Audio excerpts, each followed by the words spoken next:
It's the Gerald Epstein Report on the Real News Network. I'm Sharmini Perez coming to you from Baltimore. The Federal Reserve in the U.S. announced its first interest rate hike in over 7 years. It said that current labor market conditions have influenced their decision. The business press is claiming that this ends the debate on whether the U.S. economy has sufficiently recovered since the Great Recession of 2007 to 2009. Here are some of the comments made by Federal Chair Janet Yellen. This action marks the end of an extraordinary 7-year period during which the federal funds rate was held near zero to support the recovery of the economy from the worst financial crisis and recession since the Great Depression. It also recognizes the considerable progress that has been made toward restoring jobs, raising incomes, and easing the economic hardship of millions of Americans. And it reflects the committee's confidence that the economy will continue to strengthen. To explain all of this, we are joined by Professor of Economics Gerald Epstein, who is also the co-director of PERI, the Political Economy Research Institute at UMass Amherst. Jerry, thank you so much for joining us. Hi, Sharmini. Thanks for having me. Jerry, some considerable misconceptions about the decisions today, whether this is good for us. Let's get some clarity on it by getting your take on it. Well, in some ways, this is a big move, not quantitatively, but qualitatively. As you said in the intro, interest rates determined by the Fed have been held close to zero since 2008 at the start of the crisis. And this is the first step of the Federal Reserve raising interest rates. It's an important thing because the financial markets and politicians have been pressuring the Federal Reserve, pressuring Janet Yellen for months now to start raising interest rates. And the chair of the Fed, Janet Yellen, has been reluctant to do that because she recognizes that in some ways the economy is still weaker than it should be, that the employment to population ratio, the percentage of people who could be working, but the employment to population ratio is still very low. There are a lot of job seekers who are still trying to find jobs but can't find full-time jobs even though they want them. Wage growth is almost nil, it's very low. So I think Janet Yellen recognizes that there are these weaknesses in the economy, yet the pressures have been so relentless from the financial markets, the bankers, and others to raise interest rates that I think that finally she has relented and decided that she has to at least make some concessions to them and raise interest rates a little bit. And will this have any implication on household debt?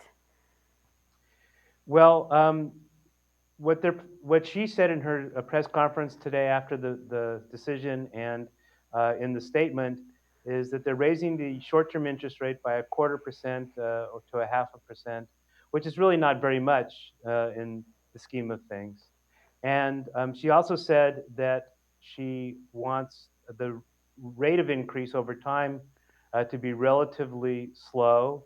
She claims that monetary policy is still expansionary, and as a result of that, she's hoping that it will continue to increase employment, facilitate the increase of employment, and so forth. But the logic that she's representing and that the Federal Reserve is representing is so twisted. It's so convoluted. It's like taking a pretzel and putting some extra twists in it. Because what everybody knows is that when you raise interest rates, that's eventually will start slowing the economy. When you raise interest rates, that's eventually going to start raising unemployment. When you raise interest rates, it's going to make it harder for workers to increase wages. So it's going to move the economy in the wrong direction. But what she has been saying and what the committee said in the statement is that this is a sign of strength. You played this clip. It's a sign of strength of the U.S. economy. It's a sign that things are getting better and will continue to get better. It's an accommodative or expansionary policy when in fact it's starting to move in exactly the wrong direction. So to my way of thinking, what Janet Yellen is doing is trying to put a positive face on it in hopes that she can dig in and prevent increase from being too rapid and too high. But the logic that they're using to defend this increase just will not hold water. Right, and a lot of business press is reporting this as a cautious effort into a gradual tightening cycle. First of all, what does that mean? Well, I think businesses, there's a split probably in business. I imagine the manufacturing firms, especially those that want to export, are concerned about this because there's a big divergence in the way monetary policy is going on this side of the Atlantic by the Federal Reserve and on the other side of the Atlantic by the European Central Bank. The European Central Bank is lowering interest rates and sending interest rates into negative territory by actually um, charging banks and others who want to hold money. So it's actually charging negative interest rates, whereas the Federal Reserve is raising interest rates. This divergence is going to continue, probably all things else equal. It will continue to raise the value of the dollar. And when the value of the dollar goes up, that's going to make it harder for exporters to export and make it harder for domestic businesses to compete with foreign businesses from China and elsewhere. So the manufacturing firms, especially those involved in exports, I think are quite concerned about this. Uh, Most bankers, on the other hand, have seen that their interest rate margins, that is, how much they can charge for loans and so forth relative to what they have to pay for deposits, have been shrunk. The margins have been shrunk, so the profits have been shrunk. And whereas for a while they were getting quite a bit, at least the big banks were, from stock market increases and bond price increases, now that is sort of worn off. So now they're very concerned about these shrinking interest rate margins. So they've been agitating for increases in interest rates. So apart from those banks that perhaps have invested a little bit too much in junk bonds and things like that, whose values might go down as a result of this, they're probably pretty happy that this so-called normalizing of interest rates, that is, increasing of interest rates, is going to happen. Um, I think that workers and people who want to take out mortgages on their houses and have to pay credit card loans and student debts, this is not a happy day for them.